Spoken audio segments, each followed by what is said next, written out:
Today is Thursday, May 14th, 2026. It is 1:43 p.m. and we are back with another episode of Reflective Practice Radio. Yeah, I'm that's remote right. today. Claudio, of course, is in office. I am Matthew Wright, and you are? I am Claudio Lasala. That's right. How you been? Cool. Busy, I can right? tell. It's almost like You're we don't see you crazy, anymore, man. right? Yeah. Unless you're So unless you're yeah, zooming past because you don't linger, like you're on the go.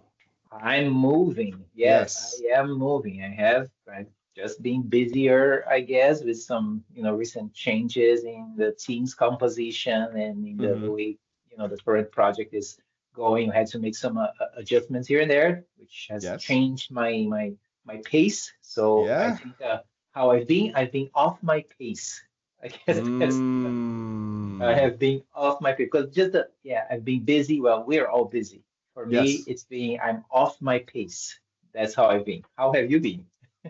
I've been pretty busy myself, and I've been doing a lot of reflecting, of course, a lot of working, trying to balance and create a more sustainable pace because my daughter's school scheduling is shifting around. She's going to be moving to a new school in the fall. It's just a lot going on in that area, but overall, I've been good.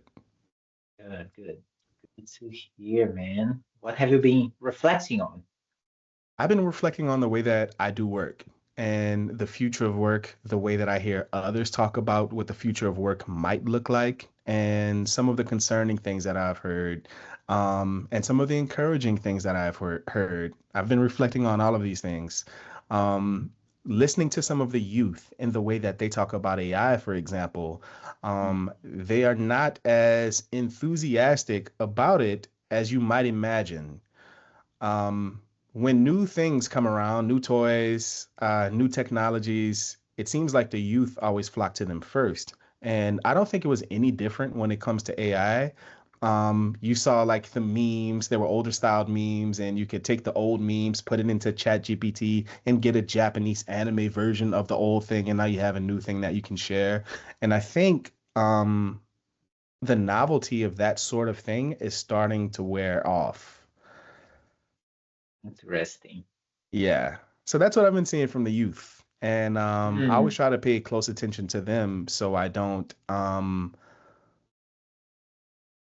become trapped in amber and become trapped in my ways. I'm an older guy and I'm moving away from the youth. I have more time behind me than in front of me, perhaps. Who knows? But I I want to be grounded. So that means getting perspectives from people who are a lot older than me, people who are near my age, and people who are much younger, even as young Yes. as my kid who is 5 years old. Like I want to get all of the perspectives so I can have a more grounded perspective of what's happening in the world around me.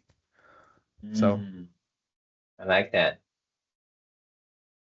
I do like that. Thanks for sharing. Mm. It get me thinking that's come to think of it, I haven't been hanging out with the youth much. Um, say maybe for the last few years even. At least not like on a consistent yes. basis, right? It's so yeah, and not even from that standpoint of like hanging out with them and trying to understand what they're making out of all of this, Hmm. right? Where their thoughts are. So I'm glad that you're thinking about that and sharing, some of what you're seeing there. Interesting. I I have think it's yeah. go Oh, go ahead. ahead. Go Go ahead. go go. Um when we build things, we want to talk to the people who are we are building things for. And we want to Hmm. hear their perspectives. And I don't know if this is a sentiment that is shared in a world where the people who are building feel like they are smarter than the audiences that they're building for, which leads to them making decisions on behalf of the people who they expect to consume the things that they're building. And I think that is the wrong way to build. It's like you build the thing first and then you try to do this product market fit where I've already built the thing. Now let's go and show it to people, and they just outright reject it. And maybe you try to force it on them in whatever ways because you've already built the thing and there's a sunk cost and we have to make this work. So I think there's a different way, especially with the rate at which we're able to build out proof of concepts now. We can build something that is really nice that didn't take a whole lot of effort, get it in front of people much sooner, see what they have to say about it, and then pivot, make iterations, etc. on Mm. that instead of, sinking all of this cost up front and then trying to share it with people. Yeah, I love that. That is something that I've been pondering myself. It was part of my talk to the Side Project Society a couple of months ago, right? It's yeah, now it's been easier than ever to build stuff. So the Yeah. question, like, are we building something meaningful, something of value?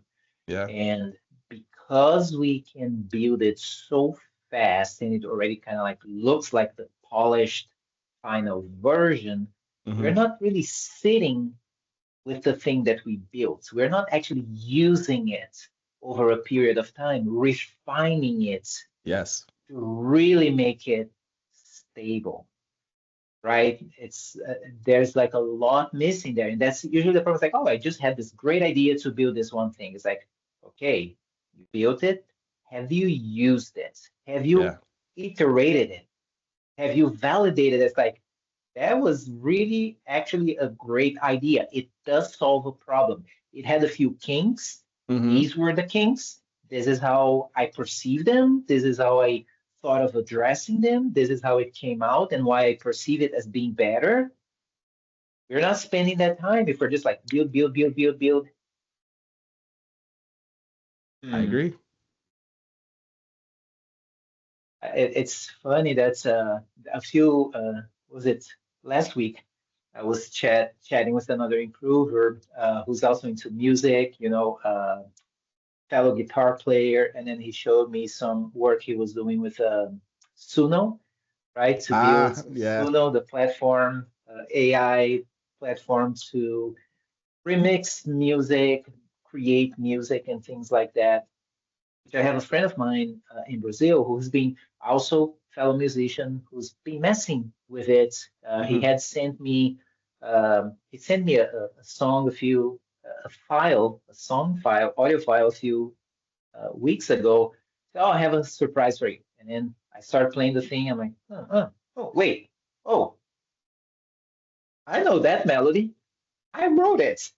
So he used Suno Oh, to create a remix, create like a different interpretation of my song, but the yes. melodies were there. And the funniest thing is that I connected with the melody in a very like profound way because like I remember the situation where I was, the circumstances that I was going through, and when I wrote that melody. So listening to that, I was not even paying attention to the production, like studio Hmm. level quality that comes out of these AI tools. It was that melody immediately connected me, Yes. like with the gear and the place and everything. So that okay, it's an interesting way to listen to it. Appreciate it because he did put some work to structure the song. Because Hmm. the and this is amazing. Like he nudged the AI to remix that song kind of like in his style. Because as I was listening to it, I'm like, okay, it's my melody. I know this is AI generated. There was just something there that's Yeah. like I just know it, but at the same token, it had his fingerprint on it. It did have his style because I have like some of his music that he wrote 20 years ago. I still have the MP3 file. It's like, oh, it's his kind of stuff, his kind of Yes. style. I appreciated that. But then I experimented with some of my own songs where what I wanted to do is like, okay, I want to give it this song that I recorded with like my limited mixing and producing Hmm. skills using the tools, Logic Pro and all. Like, I just want to hear a like production level quality of the same song. Like, do not mess with the structure of the song, the arrangement. Well, with the free version, I cannot do that with the Yeah. tool. But the most important part for me was that, like those connections, as I said, I don't want anything on the arrangement changed if that's what I'm telling the AI to do, because it's like, I remember how painful it was for me to do that orchestration of the song, because it's like, because I don't have formal music theory training, Hmm. connect the dots in a song, I have to be playing like a million times. Like, that doesn't feel right. That doesn't sound right. That's almost there. That right. So all those pieces, and then if I throw it at some AI that will change that, I'm like, no, no, no, no. You don't understand. That part has to stay In the way that it is, right? in the way that it is, because that's how I connect Yes. with that piece of music, right? Which is a different interpretation. Like I was telling one of these friends, I said, oh, one of my songs, like I wrote it in a way I connect with that, and I've recorded it playing all the instruments to the best of my ability. But every time I listen to that one specific song, in my mind, I hear like, oh, I could kind of like picture an orchestra playing that. Hmm. Like replace everything else with the string, instruments with the different parts of an orchestra. I can kind of hear that, but I cannot pull that off. That's not a skill I have. I don't know how to play the violin. I don't know how to, orchestrate a piece of music to, a bigger orchestra. That's where I thought, I could use AI for that. That I would buy into that, because it would still have like my genes with the melodies and all, Yes. and then the talents that I don't possess and the skills that I don't currently possess, then I would be open to using AI for that. Hmm. You've heard of FL Studios, for example. FL Studios? No, I don't think so. It is similar to Logic Pro X. Bro, okay.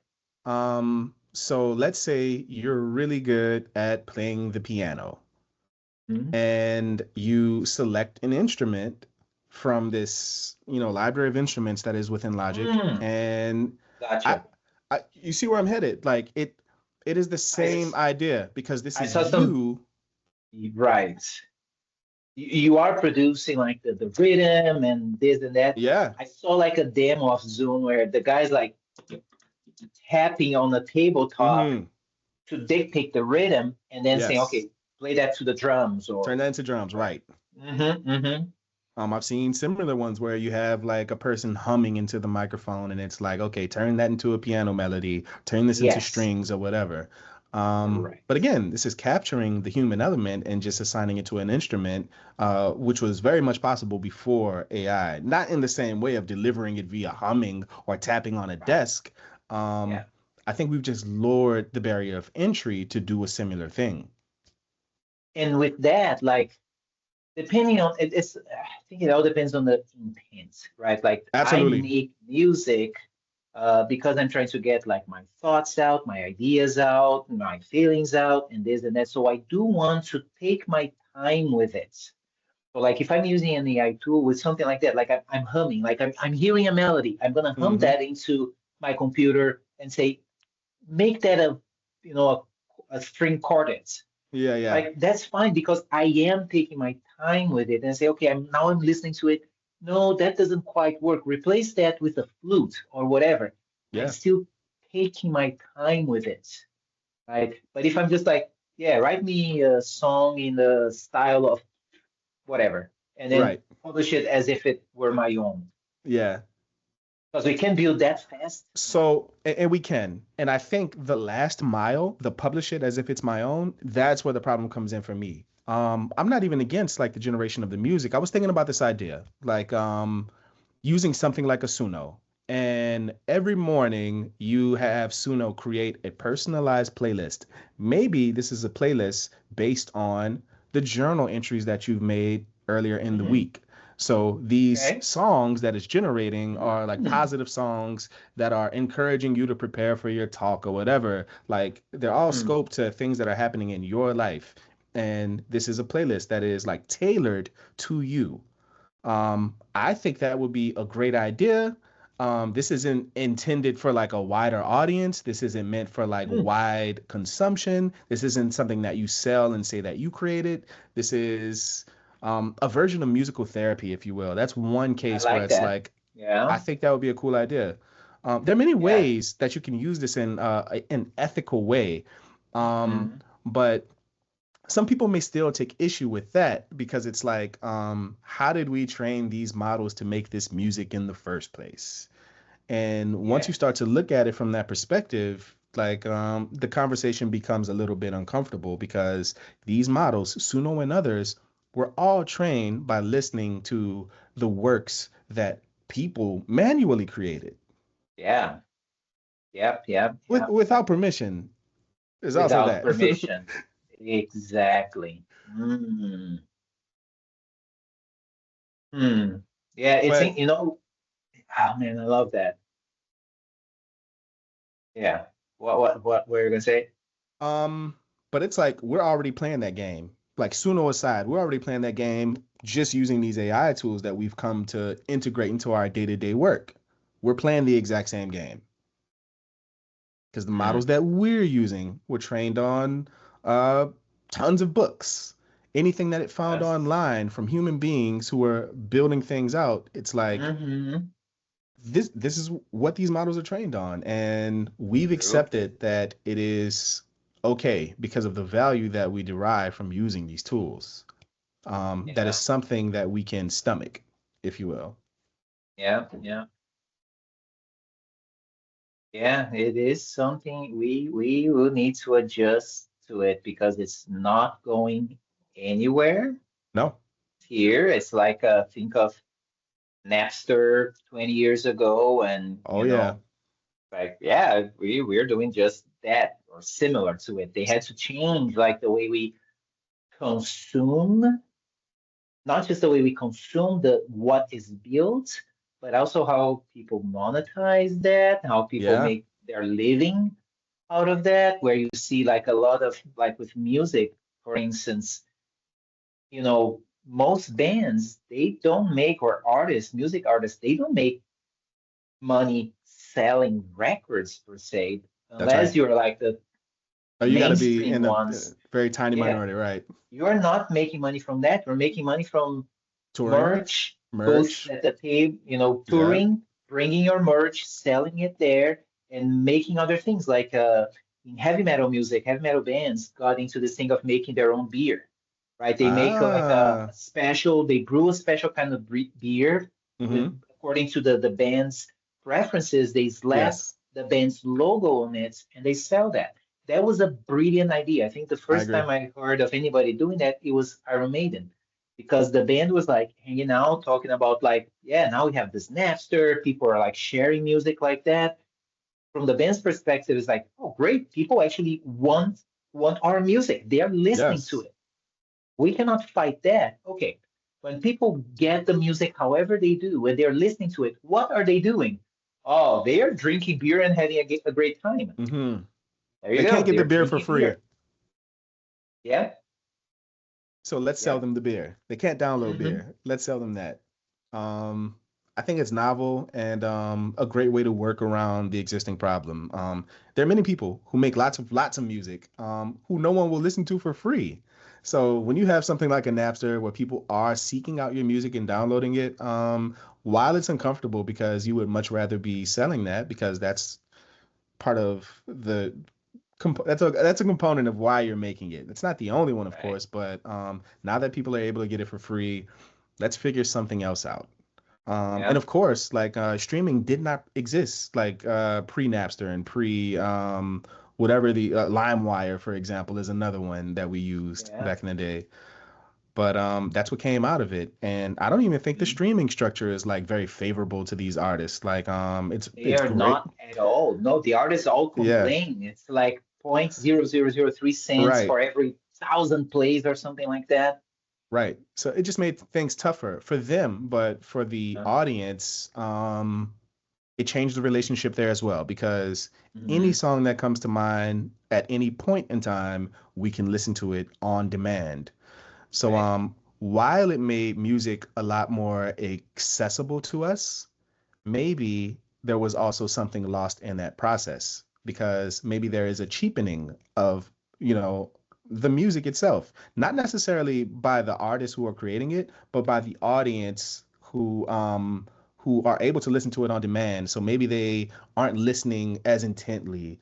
For example, if there Mm. was a song back in the day that came on the radio that you really, really liked, you're not going to be, multitasking while you're listening to that. You're like, let me turn that up. You're turning up you're tuning into that song because once it Yes. goes off again, you don't know when you're going to be able to hear it again. Hmm. Now we Yeah. can rewind, we can jump straight to that song, we can hear another version of like there's that. So what comes with excess is Hmm. a cheapening. Yeah. Yeah. Yeah. Mm. Yes. Yeah, my mind going so many places. And with the music stuff is something that I do think about a lot because it's the kind of stuff that I enjoy spending time with Mm-hmm. it, like sitting up, because it's where like I find flow, Yeah. right? Like, I pick up my guitar and I start doodling around, and then some ideas are connecting and they're sounding sloppy because I'm just coming up with them. So it's Mm-hmm. there's a lot of like buzzing as I move the chords over the neck and all, but it's like eventually like, oh, now it's I'm smoothing things out and it's It's sounding taking really shape. good. And then Yeah. next thing you know, it's like, oh, I've been at this like for 3 hours. I lost track of time. I was in Yes. flow, right? So it's like, I want that. I like that experience. I could have just told AI, hey AI, this is the initial riff. Get me Mm-hmm. from A to C because I cannot figure it out. Boom, Yeah. done. Well, yeah, I I don't mean, want I don't want for what I make music, I don't want that experience. right. Right? So even in that example where it's like, hey, you go from A, which is a prompt in this case, and it produces B, which is the final product that is satisfactory in terms of what you were looking for with the prompt. Maybe there Mhm. is an initial satisfaction, but the real satisfaction is the process that you describe, like starting with something that is very raw and watching it take form. And it's not even a like very deliberate thing where you're like, all right, I've gotten here with this point. Like it is something that is very natural, something that is a pouring out of oneself. And Yeah. like, there's no prompt that's going to create something like that. So it doesn't matter what the end product sounds like. It can be perfect in terms of its production quality, but the Right. emotional quality is really what matters. So when you were listening to that song that your friend made, that was like that had your original melody, the feeling that you had was not necessarily tied to the song itself, even though it was in a way, it was tied to the moments that the melody evoked. There was a Yes. familiarity there, even in something new, a familiarity, because it is an interpolation of the original melody that you created way back then and everything that was going Yeah. on during that time. So, Yeah. I mean, if it was another song or the same song with a slightly different melody, I mean, your concerns would have been different. They would have been more Hmm. about, oh yeah, I know this is a song from him because it has all of the qualities from the MP3s that I have from his older works. So I know that this is definitely a him thing, but the quality that you got out of it would not have been there because your melody would not have been present. So Yeah. to extend it even further, if the qualities that made it a him song, whatever his stylistic cues are that made you recognize it as being a song that is related to him, if that wasn't there, now all you have is the production quality of this AI generated song. And it's like, okay, this sounds good, but what does it mean? Yeah. It's generic. Like to me, It's it just generic. sounds generic. That's why it's so. I keep going back to music examples where I listen to some bands from say 30 to 50 years ago. Like as soon as the drums kick in, for instance, like, oh, I know who that is because it's unique, not just the Yes. style of the person playing, but the sound, the production. And then for Yes. the last, say, 20 years, there's like, oh yeah, there's this music producer that it doesn't matter which band he's producing, the drums always sound the same. Different Yes. drummers, different drum kits, same producer, different songs, but they all sound exactly the same. It's like I Yeah. cannot tell them apart. There are even some songs, like, and this speaks to something, a different quality, something that is more deep. You've heard the song from Aha called Take On Me. Yes. This song starts with just drums, just Yeah. a even before any melody plays, because we are so familiar with that song, we already know, even if we don't have like pitch perfect, even if we don't have like perfect pitch, or Hmm. even relative pitch, like that note, we pull it from somewhere, we hear it before it even Yeah. plays because we Yes. know that it's coming. That is a relationship that we have with that song. We don't have any relationships with AI music, like other than the time that we spent, drafting the prompt and listening to it over and over, and maybe there's something there. But that's a Right. really at a very personal level. Like I don't know if that extends out beyond the person who spent time making the prompt and putting it into Hmm. Suno. Like I Hmm. don't know if that is something that we can broadcast to the world and there be something of value there. Because there's no real Yeah. story behind it. Like, There is no real story behind that. That is so interesting. I think back to a lot of the music that I've learned about in my teenage years, right? mhm, Formative years. And I remember specifically, like, oh, that band, I know how I got into that band. And I'll mhm, tell you a story. I was at this place hanging out with the following people, and then this song came up, or somebody said, "You got to check this out." And yeah, I remember the person like going through the LPs, it's like this one, and I would see like the cover art. It's like, this has got to sound amazing because look at the cover art. They yep, would put, and everybody would like the group flow. That's another thing. It's not just the personal that's individual right. flow. The whole group is like, boom. It's like, Hmm. keep hearing. And then, no, wait. The solo is coming up. Yeah, Or yesterday, I was journaling about that.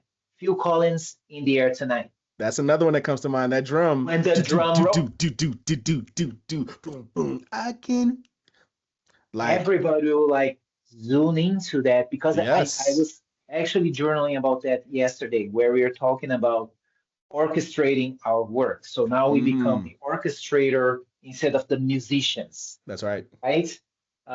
And then it's like, and then last week I blogged about that. It's like, well, I'm thinking of myself as the orchestrator, Hmm. the composer, and the Hmm. conductor. Three different roles. Yeah. And the focus of my journaling was it goes back to the master of all trades, jack of all trades, master of none, that in Brazilian idiom is it's like the duck. The duck can swim, walk, and fly, but Yeah. doesn't do any of those things properly. But it looks like it's enjoying doing those things, Yes. right? So it's like, okay, you don't want to be like a completely, like generalist. You want to Hmm. have your lane, but at the same time, it's fun to do some Yes. of the things that's like I'm not good at, but I enjoy doing it. Yes. So that's what I think is like, okay, I'm not an amazing drummer, but hey, Phil Collins, that thing comes out, I'll stop and Hmm. I'm gonna do the air drumming. Yes. Just for that. Like, don't take that away from me. Don't make it perfect through AI reproduction. Like, let me do Hmm. it. Yes. I mean, and there were conversations about even that thing. When we go into these like music editing softwares, there's the idea of quantization where Yes. the drum, like the drums are you can take something that is, not quite on beat and you can lock it in, you know, every beat on beat. And Mm-hmm. there is an erasure that is happening there. Because when you do this quantization, you are erasing the human element because we don't have perfect timing. We don't. When you Yeah. go and you listen to a live show, a concert, and the Mm-hmm. drummer's playing, I mean, is locked in as he wants to be and is, in many cases, like it is not perfect. Like if you set a metronome to it, because he's not listening to a metronome. If you set a metronome to it, like you're going to hear that he's not exactly on beat. But if you're at that show, none of that even matters because this is a very human thing. Yes. Yesterday I was watching this one video of a drummer that I enjoy his playing, and he was talking about exactly that kind of stuff. And then he mentions one of videos by Rick Beato where he Hmm. dissects an old song by Led Zeppelin, Yeah. and where Jason Bonham, drummer for Led Zeppelin, I mean, at that time people didn't play to a click track, so Yeah. everything is just like by feel. Yep. And then Ricky Beato, he did something where he quantized one of their most famous songs, and it's like that does not even sound like the same song. It does not have the same feel. The feel, the swing, all of it falls flat. Yeah, because sometimes it's like, no, it's not that I'm like completely playing off tempo. It's I'm Right. running behind the Hmm. bit to add that feeling. Yeah. And the thing about playing live is the thing that if you're not playing to a click track live, it's the energy of the band and the public that's making you like speed up or Yeah. slow Slow down. down, Yes. right? And Mm, everybody in the band has to adjust to it. Like yeah. we talk about solos and all this, and that should speak to the reality of what's happening. The solo is um an exception. The solo Mm-hmm. is one person playing something that is very individualized. Even though there is, the backing, the drum is still playing, but Right. this is to like shine a light on the person who is doing the solo. When the solo is not, when the solo is not being performed, the band is one thing. Yeah. It is one unit. It is one being, if you will, all playing in Mm-hmm. concert. So, of Yeah. course, this is comprised of many, different people playing different discrete instruments, but this is one body of work that is being produced as a consequence of this happening. So yes, the Mm-hmm. solo is an exception to that. That is the only time you really see the individualism come out in the song. Yeah. You know, um, hmm, I, I'll try to tie us back to the work we do for a living with software development, right? What does that look like? So yeah, we can like prompt AI to implement an application that does XYZ Hmm. without further context. It will build an app based upon the average that the model was trained on, right? So it's Yep. like if it's an accounting package, it's gonna look like QuickBooks or any other account package. It will not be tailored to the person. It's not gonna have a fingerprint to say, oh, that is totally that person's style, or it does fit or resonate with the people who actually need to use that. Yes. So at what point, like, what are people asking the questions to think about? Like, are we building a lot of like sterile things that like, yeah, we've built all of these things, but Hmm. man, you cannot tell them apart. They all look the same. Right. There's nothing unique about them. There's no connection being made. Mm, And if this is not a question that we're asking up front, it's a reality that we're going to blindly fall into. yeah. That's I think that we are intoxicated by the ability to do things much faster than we've been able to do them in the past. It is Mm, an exhilarating feeling because there are parts of what we do that just drag on, just as there are hmm. parts that are very fun and challenging. Um, but if you have this new device or tool or mechanism that just speeds everything up, it's like you're in warp drive at that point and you're just along for the ride. And once you get to the destination, only then will you evaluate the thing that has been created. Hmm. And once you're there, it's like, okay, I like some of this, not some of that. And it's like, in the past, we would have uncovered a lot of this stuff faster if we weren't on the warp drive, if we weren't moving so fast, because we would have been moving at human speed. where we uncover these things and then we talk about them and then we adjust and then we move forward from that point because of the new Yeah. understanding that we've unlocked.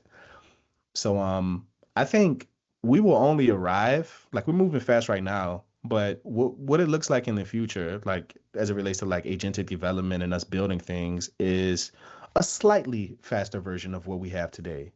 Like there will be some parts of what we do that are incredibly sped up, but the parts that are required to be very slow, like us doing the human thing at human speed, that will be a constant. The thing that will change is the value that we're able to extract from meetings, for example, because now we're recording them. Now we're extracting insights. Now we're not busy writing down notes and trying to capture that.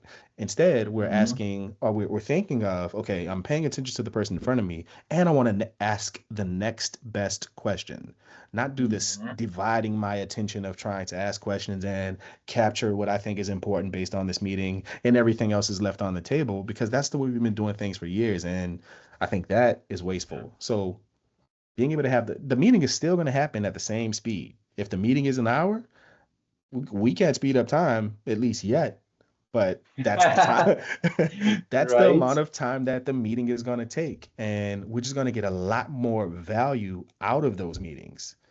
And hopefully, Yeah. we're extracting the right things because simply recording an entire meeting isn't enough. You have to do something in post with that information you've extracted because it's a lot Hmm. more now. You've got everything. You've got to do a process of separating the wheat from the chaff and saying, here's what's good, here's what's not good. And maybe even that will change 2 days later. But the value of having the meeting recorded is the thing that you've discarded and you thought was trash, you can go back and say, oh, it wasn't because of this new Yeah. information that we've gotten. So there's There there's you go. all of that that we can do now. So I think Yeah. that is the value we should be seeking out of these tools that allow us to go faster. Mm. Yeah. That brings me back to my journal from yesterday, thinking along those lines. It's the yeah, there we are moving faster in in many places. Um, but as humans, we do need to introduce friction Hmm. to stay interested. So it goes back to the example we talked a few episodes ago, like about video game. You grab Yeah. this new video game and you already have all the cheat codes. It's like, Mom, What's the I beat point? the game. What's the next Right. one? It's like, no. So what we do is like, no, make me work with it to get to it. And then eventually spend a lot of time there. Like I remember the old like Street Fighters, that those kind of Hmm. games, right? We would spend a lot of time. Now we get so good. Yep. And then we are playing with our brother or Oh cousin yeah. or something. It's like, Or you're at the arcade. and then because of the skill difference, it's like I need to introduce some friction. Here, I'm gonna beat you single-handed, Yeah. right? We will introduce friction Hmm. to stay interested. So, okay, we are building software faster. What's the friction that we're going to be introducing now to stay interested? Otherwise, like I'm not interested in doing this anymore. That's right. And if we're not careful, because I think this is something that will happen naturally, like even if we're not trying to introduce friction, we will introduce friction accidentally. For example, we've gotten into the habit now, like there's a sort of I'm not going to call it entirely blind, but there's a trust that we extend to these models. The Mhm. more they perform in ways that produce good outcomes, the more we're willing to hit accept when it, prompts us for permission to do the next thing.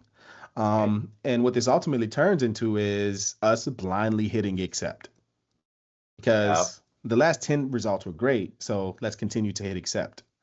But that is an Right. example. This pattern is going to naturally introduce friction because one of the things that it is prompting you for is actually something that you do not want, something that will introduce friction. And the problem is Mhm. you won't notice it right away. You won't notice Yeah. it until you're at the end of this acceptance clicking all the way through and you're looking at the final product and you're like, you know, I didn't ask for this. This looks good, but I didn't want that. I don't like this implementation.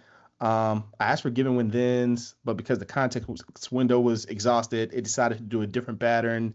It's re-implementing something that already exists. It's like all these things that are a consequence of what is ultimately our laziness and our desire Mm, to want to move fast. But um, cheap is expensive. yep. You get what you pay for, is what they You say. get what you pay for. You get what you pay for. Right?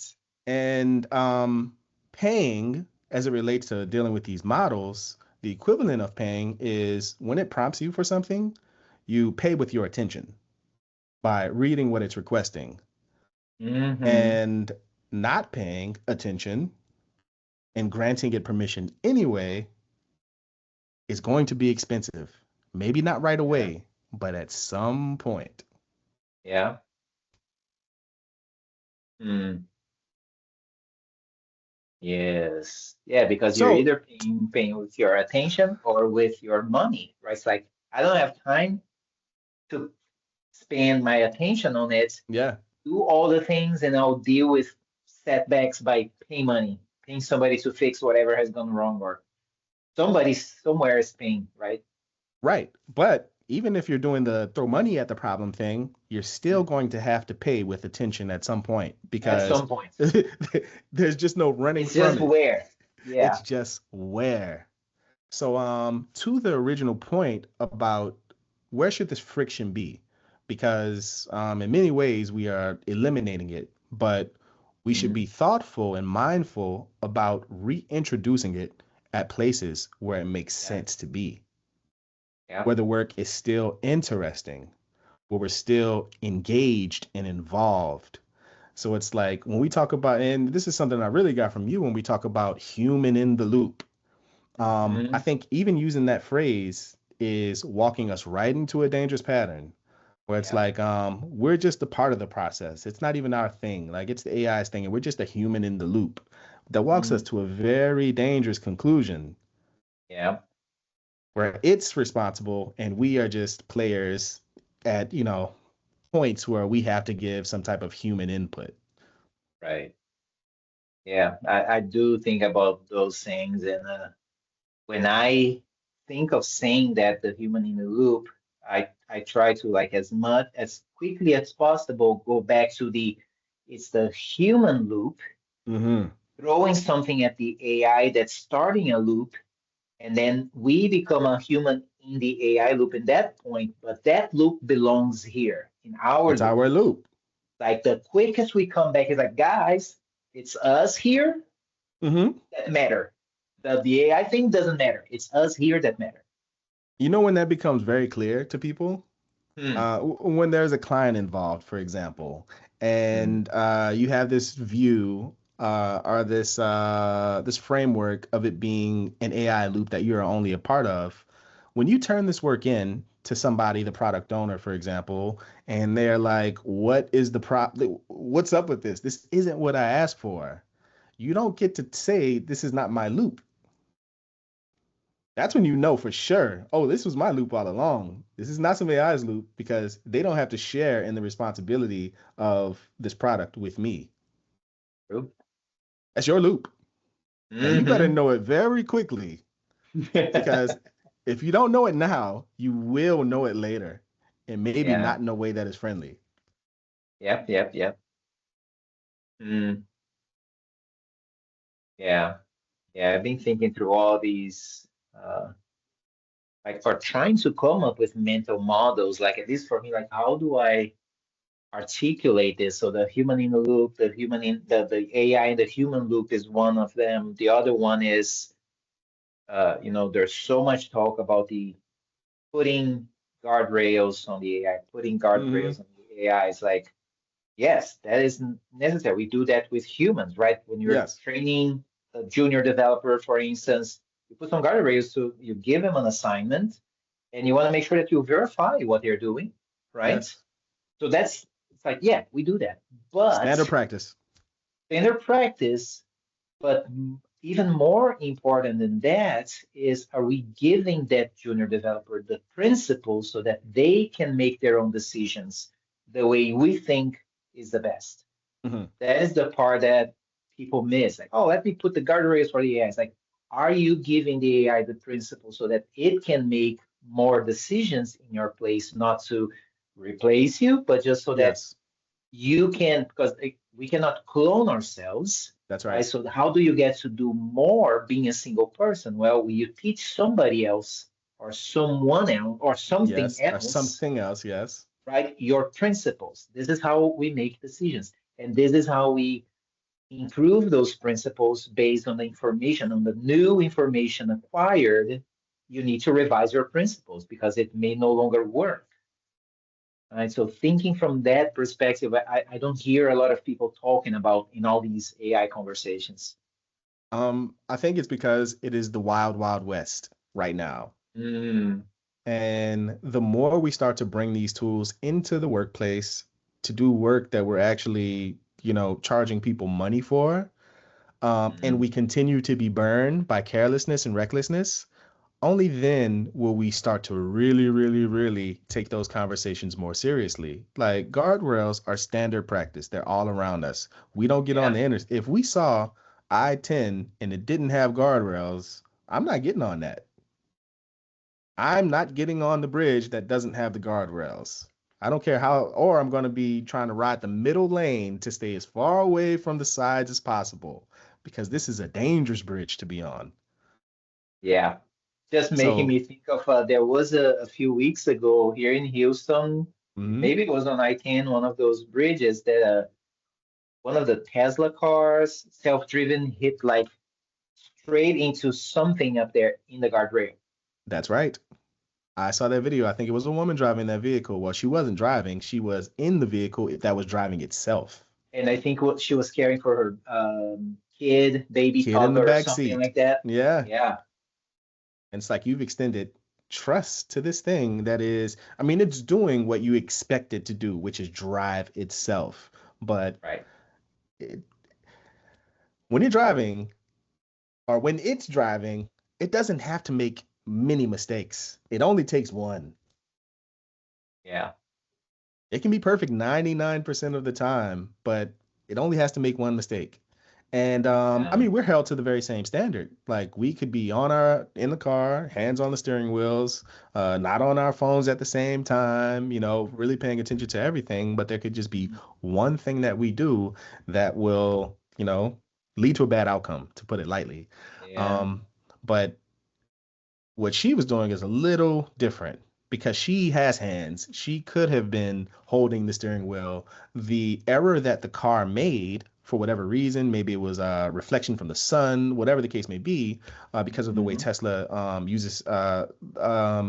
They use cameras. Like they don't use LiDAR, for example, like many other self-driving vehicles.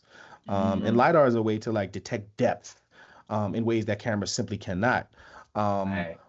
so whatever the failure point was, this is not something that this is not an error that a human would have made. Hmm. Yeah. A human paying attention to what they are doing, making the That's right. decisions, taking ownership of making the decisions, Yes. right? The kind of thing like, okay, the sun is right on my face. Do I have Hmm. sunglasses so I can make a decision as to whether I go right or left? So this makes me think. The important thing here in this example that we're using about the lady in the Tesla, um, the important part is the stakes involved. Mm-hmm. Like if the car is filled with groceries and there are no humans inside of it, and it's delivering to someone's house, dropping off a pizza, and it runs into the wall, the stakes are a lot lower than if there are two Mm-hmm. human beings that are irreplaceable in Yeah. that vehicle. So there will be decisions as we're like building out these agentic workflows where we do consider the stakes and our risk tolerance in terms of how much we allow these agents to do. For example, if it messes up, is it going to be something that takes the whole ship down? Or is it something that we could recover from? Like these are the kinds of decisions we'll start to make. Yeah. Yeah. Yeah. Yeah. Yeah. Yeah. Because the other analogy we've used this one before, like on fast cars, right? You put a big powerful engine on a regular street car, yeah, Mm-hmm. the car will go faster, but it will Yeah, also disintegrate. that's right. And once you have a bigger engine, you also need bigger brakes. That's right. And your body has to be able to withstand those braking forces. Are we ready for that? That's what's Yes. being weighing on me. It's like, yeah, all these things they are allowing us to move as people way faster than before. Yeah. But do we have bigger brakes? Do we know how to use them? Right? It's I like, oh, now with this kind of brake, we can brake later. But if we do, you gotta have some strong necks because it's gonna go like, yes. are we ready for that? Are we seeing what does that look like to the kind of work that we are doing? I mean, to extend the car analogy, if we look at the Formula One race car drivers and how they prepare to even be in those vehicles, there Yeah. is lots and lots and lots of training. Mm-hmm. Like, you can take somebody off the street who's very, very fit, and you put them in one of those vehicles, assuming that they could fit in one, because those vehicles are Yeah. tailored to the person's body. But Yeah. assuming they could fit, um, even they are not prepared because the exercises they do, maybe it's targeting their muscles and their arms and stuff like that, and their legs and their pectorals.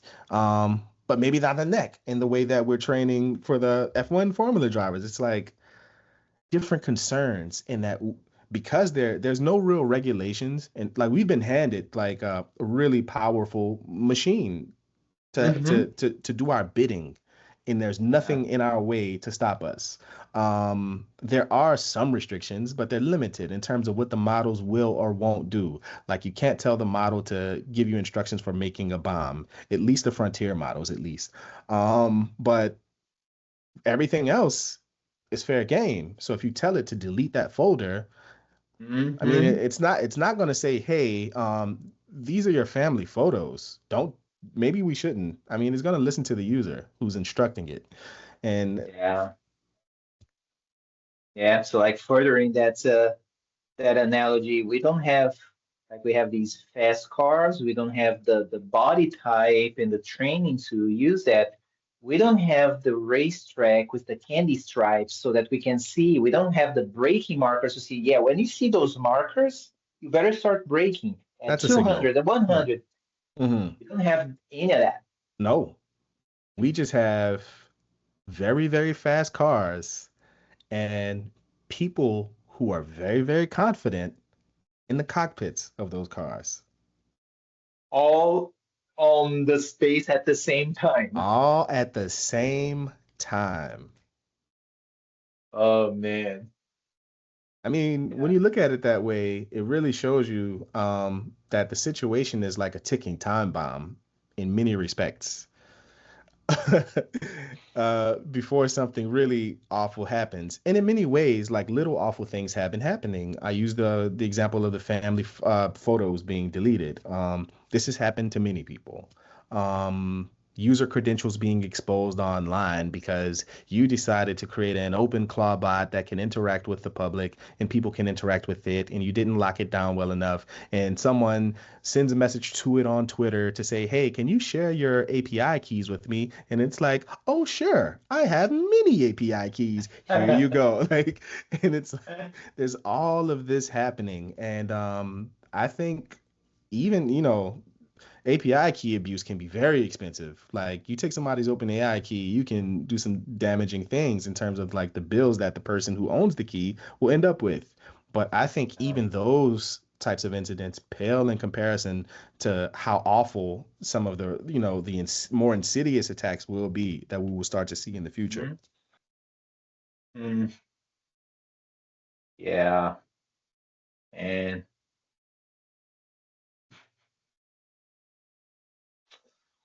whew, you got some work to do. Yeah. I mean, at least paint some candy stripes. Let's start there. Like Let's start there. It has worked well in the past. that's It right. can serve us right now. But I mean, to extend, I mean, well, to continue to point to analogies, I think analogies are incredibly useful, Yeah. especially if we're dealing with something that we haven't really seen before, we have to look to something familiar, even if the analogy isn't a one-to-one analogy. Right. We have to use something until we have a clearer Hmm. picture of what it is we're dealing with. If we Yes. see an alien come down from the sky and it is taking an attacking posture, we're going to, size it up. Okay, it has two legs, it has two arms, it has what looks like eyes in its face. So that's where we need to attack first. We need to make it blind or whatever. Like, this is the way we size things up. So even though this thing is not a human being, like, we use the human to human analogy to form a defensive posture to deal with this thing that is alien to us. It's so funny that you mentioned that. I was yesterday was watching an interview. What's the name of the guy? Neil Tyson Neil deGrasse something. Tyson. Thank you. Because he's just put out a book that I've added on my list. It sounds like a fun book, like, kind of like the, he was talking to the interviewer about, like, what do you do if upon first contact, like with an alien? Well, Hmm. and then one of the things they mentioned, like if the alien comes to you, and it looks like they're trying to shake your hand, it's like, think about it. You don't know what bodily part that is. It's like, you don't know, man. you You you say it's don't. like two arm, the thing is extending, its hand is like, Right. you don't know that. I mean, well, while we don't know, I think even though we'll be like, oh, this is very weird, I think the natural reaction, one natural reaction will be to recoil, of course, Right. Yeah. because I don't know you. Like, they're We humans that do we that won't with shake their humans hands. who That's look like exactly us, right. right? That's 100% correct. Um, but there will be a sizable portion of us that will extend our hands because of the gesture that it's doing being seemingly familiar to us. Right. And us not knowing, maybe that gesture means something else, like Yeah, you right there. exactly. And we see this even across the human population, where it's like, using thumbs up, for example, in some cultures is forbidden. Like, that is a bad thing. Yeah. But in our culture, for Or example, it like, are is, you okay? Is it are you, okay? You right. don't do that to a Brazilian. You just learned that, okay? I just learned that. But Like, you don't do that because in Brazil it means something else. so there is that. But in the meantime, and I think what I would say to that example is, if I went to Brazil and I did this, um, I would hope that it will quickly become a learning opportunity, because I would hope that the people there would recognize that I am an outsider. Oh, he doesn't know. Right. So let's tell him right away so he doesn't continue to do this, because maybe the next people he encounters will not give as much grace as we're willing to. So Yeah. to that I say, like, we shouldn't shy away from making mistakes, even when it comes to these new toys Absolutely. that we have. Like, a Yeah. lot of what we learn in terms of like getting familiar with the tools and how they behave, in different model families, like, a lot of it will be trial and error. And what we should Yeah. do as the people who encounter these errors is tell others, like, right away, like, this Yeah. is what I've experienced. Hmm. And it's repeatable. Like, I've done this many times and I keep getting the same result. So it's something that you want to steer away from. Get that message out. Yeah. Yep. Yep. Yep. Very nice, my friend. Nice. Lots of I things know to we think were all about. over the place. From music to AI to this, there, race What's cars. new? That's how This we has been do. what Yeah. we do this. But yeah. And it's funny Uh, that like we've been all over the place, but it's like we've touched, I know, on topics that I've been thinking and journaling about, and I know it's the same with you. So it's like, as we've mentioned before, like separately, we are having these thoughts and connecting these ideas. We come together here, we put them out, we try to get the connections that I'm making here with the connections you've made there, and try to yep. see if there's anything there. Like, can we create a model on that will further our conversation so that we can refine that? Yes. Um, What love I it. will say, and as we draw to a close, I've been seeing Mhm. a whole lot more of that happening in the office. Me too. And I am very excited about it. Just the other day, I was in, the office near the kitchen, like the big glass Mhm. fishbowl thing. Yeah. and I was in there with maybe four other developers. And there are a few people who are in that room who are there for the entire day because they're doing a course. And Mm-hmm. they invited me and another one of our colleagues into the room. And, we're poking them like, hey, what do y'all got going on? Can we join you? And they gave us a kata of, okay, build the game Snake using AI. And one of the constraints is to use the cheapest model, available to you. In my case, it was Haiku. Okay. And, gave it the prompt, told it I want BDD, given when thens, et cetera, et cetera. And it was off to the races. And while that was doing its thing, because all of us were doing a separate kata, some of us were doing the same ones, in other words, others were doing a different one. But while our agents were off doing the work, what were we doing? We were building community with each other. Yep. I love that. I love that. Yes. We've been hiring a lot of people. We have a lot of new hires, and I've heard that from many of our new hires. They're them expressing exactly that. Like, I love coming into the office because I'm Yes. learning so much. I'm talking about, I'm people are making me thinking of things that I was not even considering before, but just from being here and just like listening and engaging in conversations, like, Yeah. yeah. Man, I don't care how good AI gets, you're not going to get that same thing. I don't Mm-mm. care if you build a team of agents that you just sit in your room with and all have conversations. You're not going to get that same quality. It just won't happen. No, not at all. I will, if you haven't seen, yes, I think it was yesterday or the day before, there was a short 5-minute video from the Daily Show, like a comedy sketch, but not comedy, but it's like rooted in reality. Like these Hmm. two guys who have created like an AI version of a Tamagotchi, right? Yeah. Your AI friend, like with a little collar thing, right, that you have around your neck, and that's your, BFF.